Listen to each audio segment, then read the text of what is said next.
ku kifo omukyala Rebecca Kadaga kyabadde avuganya ne munne omukyala munnanga ate Sipiika Anita Among eside eno. By the way byengenda okubeera nno ng'ate nga nkuyitiramuko aba NUP bo bavuddeyo munnange bakumyekumye omukyala Rebecca Kadaga. Ebyo nno byengenda okubeera nga nkutuusako maaso awo kosaate ne Dr. Jose Chameleone kosa ne Palaso bali munnange mu studio balina munnange ate kye bafumba eside. Ngenda kubeera nga njija nabyo maaso awo bampite Geminati sinza ku Geminati Yugi kansoke nkutegeeze nti no kasita obeera nga tonaba kusubscribinga osubscribinge kosaate n'okulayikinga video muganda wange. Naye nno kansooke nkutegeeze koko wali munnange amawulire agali mugenda mu maaso munnange ate okutambula okutrading. Ajjukira nti nno omukyala Rebecca Kadaga ku kifo kino ekya National Vice Chairperson munnange abadde avuganyako ne munne omukyala munnange ate Speaker Anita Amongo. Naye nno tebitambudde bulungi munnange omukyala Rebecca Kadaga bamuwangudde munnange bamuwangudde. Anita Amongo yawangudde munnange ate mu kifo ekyo eside. Naye nga wali bambi omukyala Rebecca Kadaga bambi tabadde mu mativu alina munnange byabadde ayogera wali oba message gyabadde munnange ate nga alaga nti nno si mu mativu munnange ate nebibadde wali mu kulonda ku kifo kino. Your Excellency, our Chair, and members of the Great Interim Party, I think it's a matter of grave concern that the level of bribery, of intimidation, of abuse of office, of corruption during this election has been exceedingly high. Indeed, it has been unprecedented. For the first time, we have seen distribution of iPads to entice leaders and influence them. We have seen distribution of cell phones for the same reason. Distribution of money for the same reason. No small money of 20,000, but in millions. And this, Your Excellency and International Chair, is something that's ruining our party. We have built this party over time, but there's a real risk that it's going to be overtaken by people who do not deserve to be in leadership. Ku sayidi yemu na bino nno nabyo bibadde nga biri mu kutambula wali omukutu munnange ate ogwa TikTok. Kadaga politics wakoma nnyoko omulabye protecting the gains. Kadaga bamuzanye politics gwe bayita politics koma nnyoko. Naye ekizibu kya Uganda era kyekizibu ky'NRM ng'ekibiina. Emyaka 4 omukulu omu yeekuumira mu nnamba emutavaawo. Kakati mwenna abajja mulina kulwanira ebyo ebifo ebiddako awo ne mulwanira omukulu ali mu nnamba emutavaawo.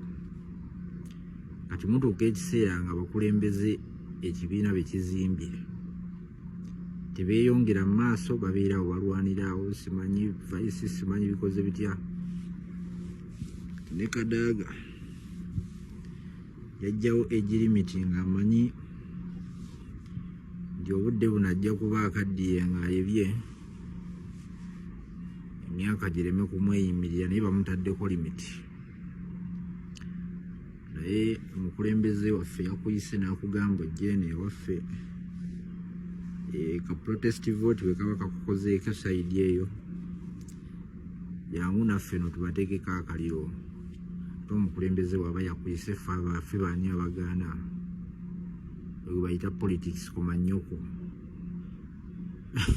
atudde bwati nga tabitegeera. Kadaga bamuzannya ebyobufuzi ne bakuzannya ebyobufuzi kujjako bboolanya ne bakugoba ku bwa sipiika era n'otawulira.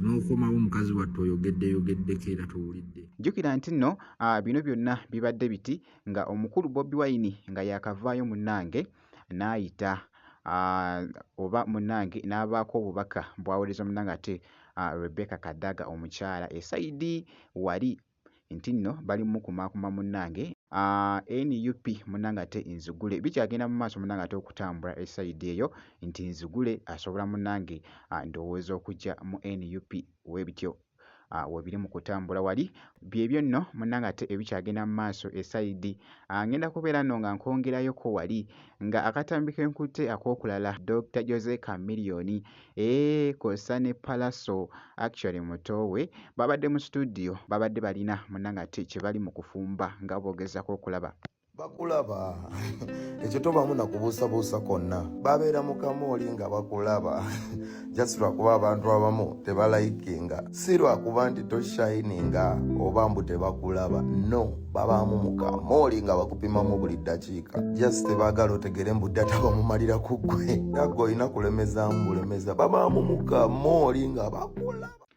ku sayidi y'emu Chameleone yabaddeko esayidi eno ajjukira nti nno babeerawoko mu kifo kino era nga actually akanyoomero kano baakatuuma munnange Jam Season esayidi wali era nga yayimbyemukko ku luyimba